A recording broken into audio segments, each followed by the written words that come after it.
All right, let's get the party started. Great day, everybody. I am Sandler Francois, and who am I? Your favorite divorce professional, here with a brand new topic and idea worth a discussion that you could probably take home or take to the water cooler at your job or take to church or just ponder it in your mind on your own. Today's topic, the title is Oh, so now there are narcissists. that's right. Today's topic is, oh, so now they're a narcissist? Okay, so now before we get into this, I want to preface it. I want to give a small disclaimer, just letting you know I have a ton of clients out there. We speak about so many issues. I'll never violate any personal talks, but this particular thing about being a narcissist is all over the place on the internet. And guess what? When my phone rings, that's one of the number one things people accuse their spouses of being a narcissist. And it's been on my list of topics to talk about for a while, and it's just a matter of time before I got to it. So if you're out there and we recently had a discussion about narcissism, this isn't about you. If you're out there and you recently claimed your spouse is a narcissist, this isn't about them. But guess what? If it stings, the pinch was meant for you. And if it doesn't sting, sit back and listen, or already transfer this to someone, share it with someone that you think can use it. All right, let's get into it. I am ready. Oh, so they're narcissists. Let's begin with this, the definition of narcissism. I'll very likely post this on the screen so you can read it with me because you can go on the internet these days, as you know, and you can find a ton of definitions. And a lot of times you can find a definition that will justify what you think it should mean. So I like to go to authoritative sources. And the Mayo Clinic, the world renowned Mayo Clinic, I think is a good authority to start with, if anywhere else. And I'll read. Narcissistic personality disorder is a mental health condition in which people have an unreasonably high sense of their own importance. They need and seek too much attention and want people to admire them. People with this disorder may lack the ability to understand or care about the feelings of others. Let that sink in, rub it in a little bit. And then you can continue to do your own research on narcissistic personality disorder.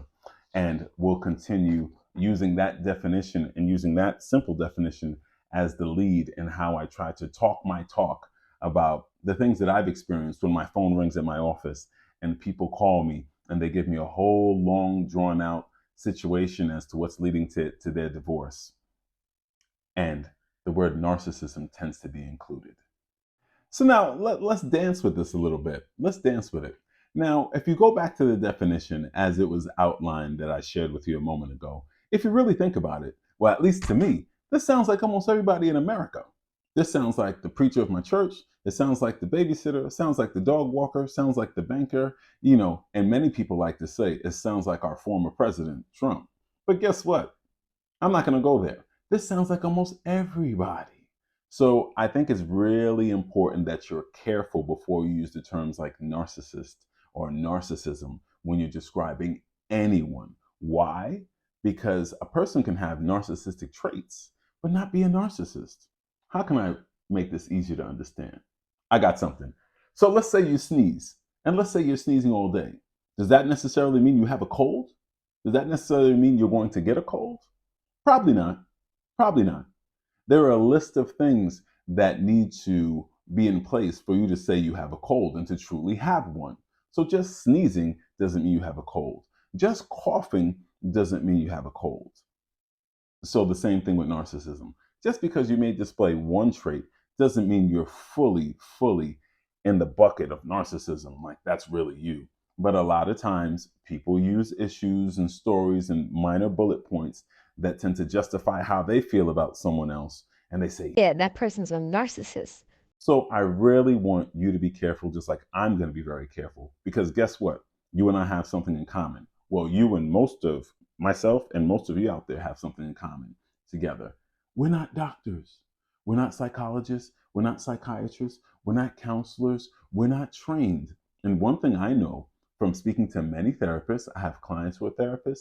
I've been to therapy myself, and I've spoken to very high level skilled pastors and preachers, and they've all said the same thing. This is a very complex thing to diagnose. So you simply can't say everybody is a narcissist. We may have narcissistic traits, including you and including me, but that doesn't make you or I a narcissist. So it very likely doesn't make your spouse a narcissist either. So I thought it's important for me to start with that before we move on. So you got to understand, in my line of work, things can get really complicated and get really fuzzy. And I think what happens is I get told a lot more than I really need to hear. You got to understand, in my business, I'm in what I call the black and white business. Black letters on white paper. I type and I prepare paperwork, I file it in court, and like most legal matters, if they're done correctly, for the most part, you won't have to see a judge. But I get it. I get it. Whether it's my attorney clients, because I work with attorneys as well as the public, solving difficult divorces. And I get to hear the inner lives of people and what happens in their situations. Not to mention the fact that even though I've done over 1,000 divorces and I've done this for over 15 years, I'm also divorced myself. So I know the ins and outs. I know how divorce works personally, and I know how it works in the courthouse, and I know how things happen in the office between your divorce professional, whether it be your lawyer, your paralegal, or whomever, and yourself. And you tend to say a lot of things. Clients tend to say a lot of things that they feel are important for someone on my side of the desk to know to accurately help them in the best way possible. You're not wrong for that. That's a great thing to do. That's smart. And being vulnerable many times is a strength. But what I tend to get are stories, difficult stories, hard stories. I tell you, I've heard some really difficult things. As a matter of fact, I always like to joke around that most of my gray hairs relate to the stories I hear. Only about 4 of them are for my kids, and I have 4 kids. But the rest of these are my clients. So guess what? I listen and take on these difficult stories, and I try to process them. One thing I've always tend to notice when I hear these very difficult stories, there tends to always be a victim, and that victim tends to be the person I'm talking to. I always hear, when I say always, I mean 99.9% of the time, I hear how the person that didn't call me hurt the person that did call me.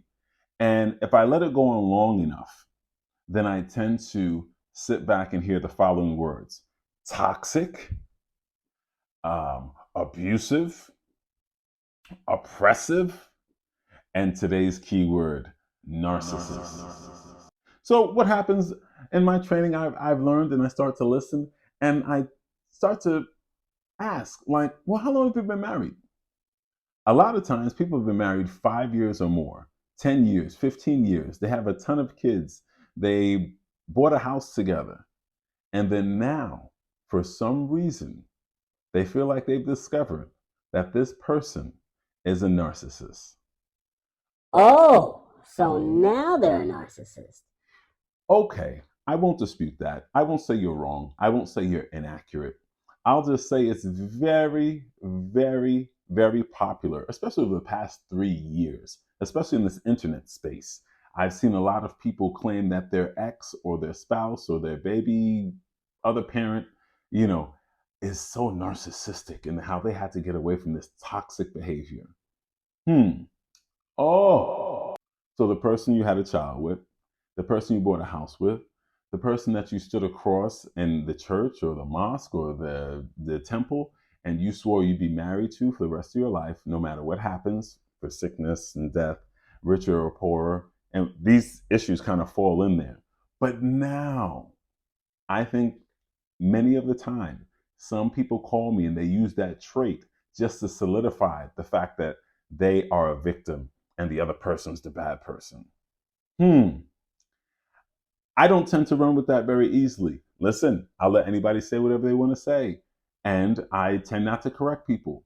But I do poke around and challenge them to really think about their own part of the situation. They tend to lack a bit of accountability or responsibility that they may have contributed to what got them here.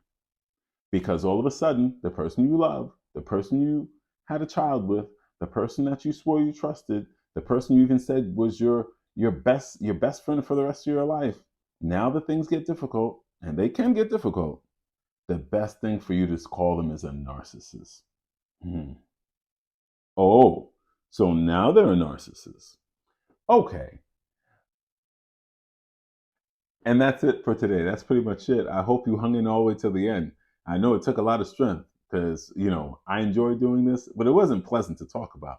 But it's very necessary because if I'm going to reveal myself, I'm going to tell you the things I see. And hopefully, my own story about my divorce, the tips I give you about how to navigate through a low cost divorce, or even things that I've observed, habits that I've heard that people display. Hopefully, they'll all help you to avoid the same pitfalls so you can move on. Because the one thing that applies to me, you, and everyone else that you deserve is the best in your life being on the way if you don't currently have that going on right now. Oh, I forgot. Like, subscribe, comment. Let me know what you think. Your feedback is welcome. But please subscribe to this channel. It costs you nothing and it'll do a lot of good for not only yourself, but it'll help YouTube to spread this out into the world. Because guess what? You're not the only person that needed to hear this. Because there's somebody else making false claims about another person that was once important in their life, and they deserve to hear. Oh, so now they're a narcissist? Ladies and gentlemen, love you. Till next time, peace party people. Haha. See you later.